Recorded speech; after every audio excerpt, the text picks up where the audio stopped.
requires us to be innovative. It requires us to be adaptable. It requires us as a species to come together and find solutions that will be able to benefit all.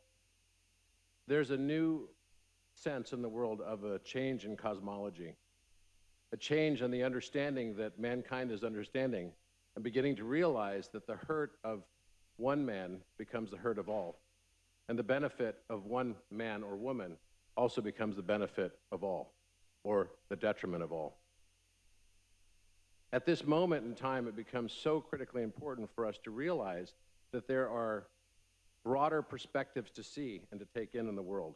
A rising consciousness can only be accompanied by the ability to empathize with other people's circumstance and situation.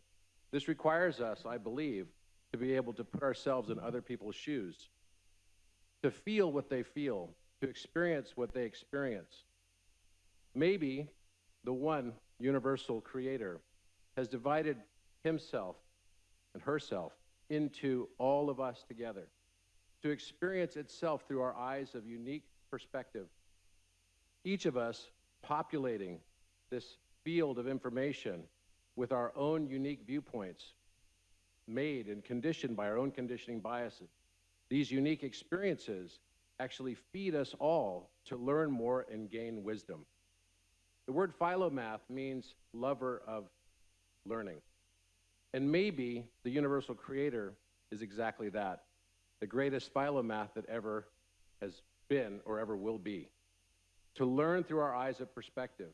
Now, each of us can take this, and through the teachings also of Jesus Christ, we can take this same learning of the golden mean to also apply to our ability to increase our empathy in the world.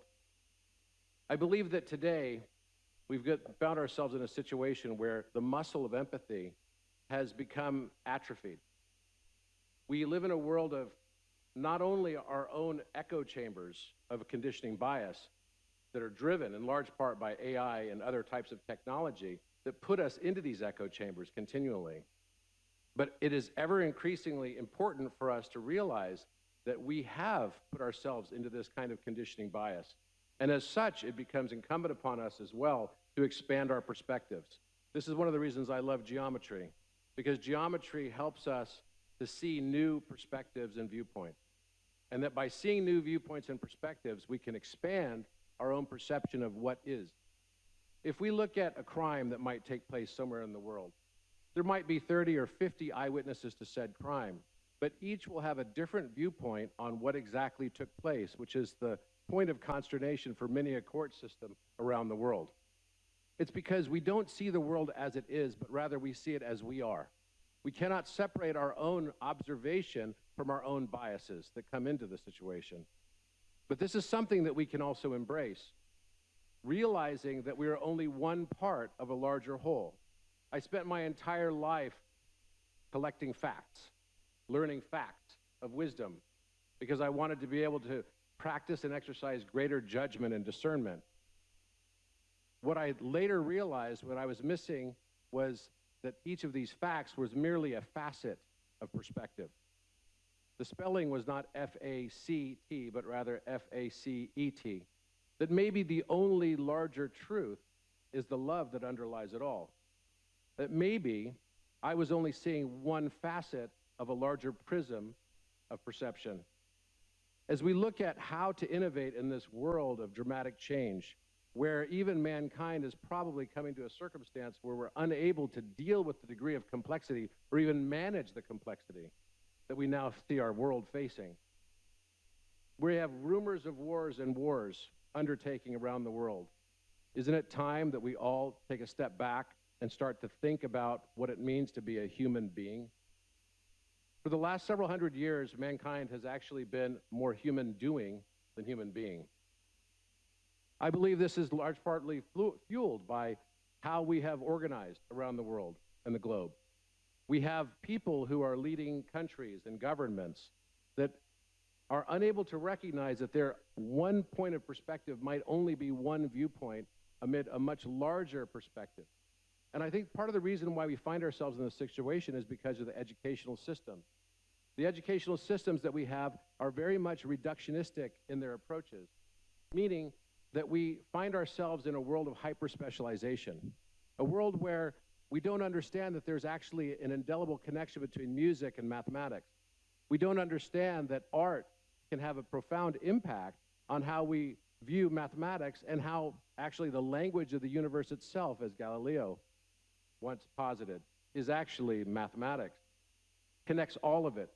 No coincidence that the philosophers throughout time and memoriam have actually, in large part, been avid followers of this language called mathematics of the universe.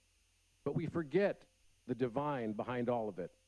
We want to seek a world of randomness for some reason, that randomness is something to aspire towards, when actually, what we call randomness might actually simply be our inability to perceive the higher wisdom and pattern of a divine source. I believe that everything is pattern. Even though I have created a random number generator that achieves the highest degree of quote-unquote randomness that we can possibly achieve mathematically, I believe that what we consider as being random is really just a higher order pattern that requires us to zoom out and see it from a larger perspective and viewpoint. Our inability to zoom out has been the thing that has led us to see things in a very insular and myopic way, which I believe lends more conflict, more enmity between man and also between the genders.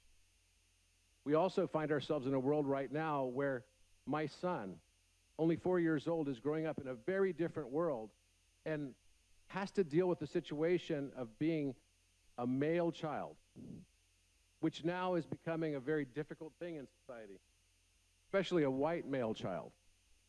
And I'm not going to minimize in any way, shape, or form the challenges that people have faced throughout, hundreds of years and millennia. But it is very important that we take a moment and look at where we are in society and be able to foster situations where children like my son can have a bright future, can also understand what it means to become and grow up as a man. A lot of people talk about the rise of divine feminine, and I'm a big advocate for the divine feminine. I believe divine feminine is the aspect of society that really needs to rise, that for society to rise, the feminine must rise.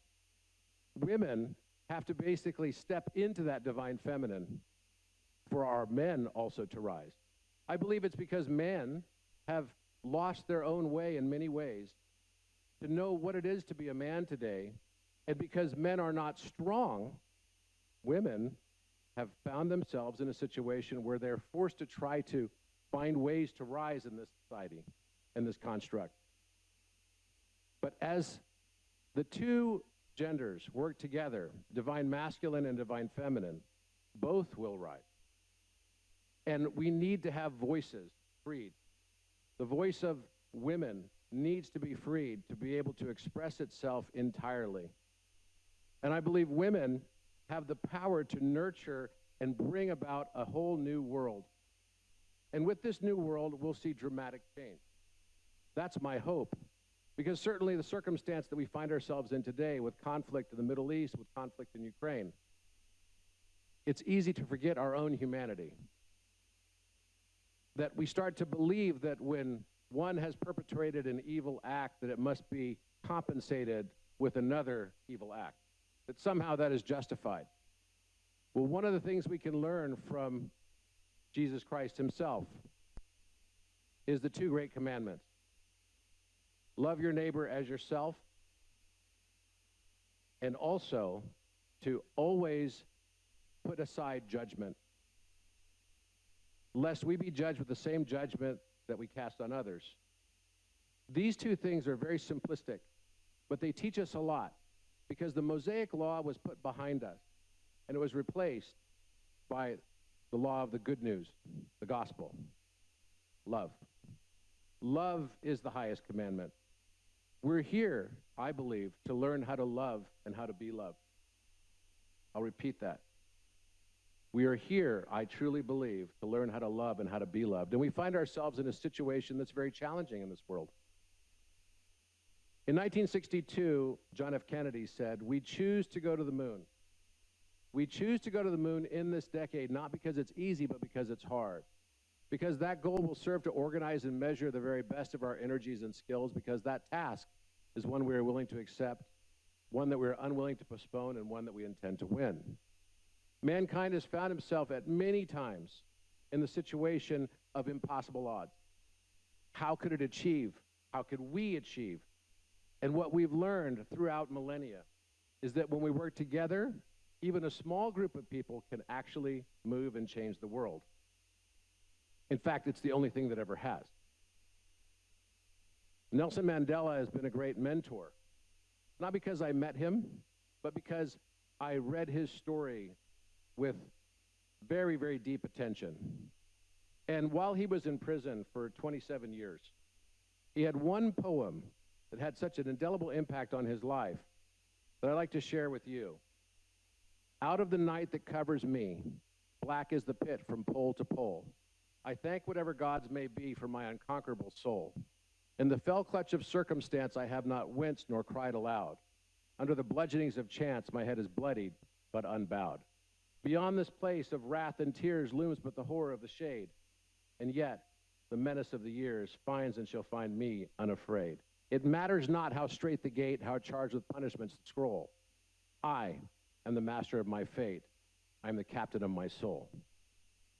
Each and every one of us has an opportunity to have and leave an indelible mark on this world. The question is, do you know what you want to do with it? Because when you do know what you want to do with it, then you can operate in this world with intention.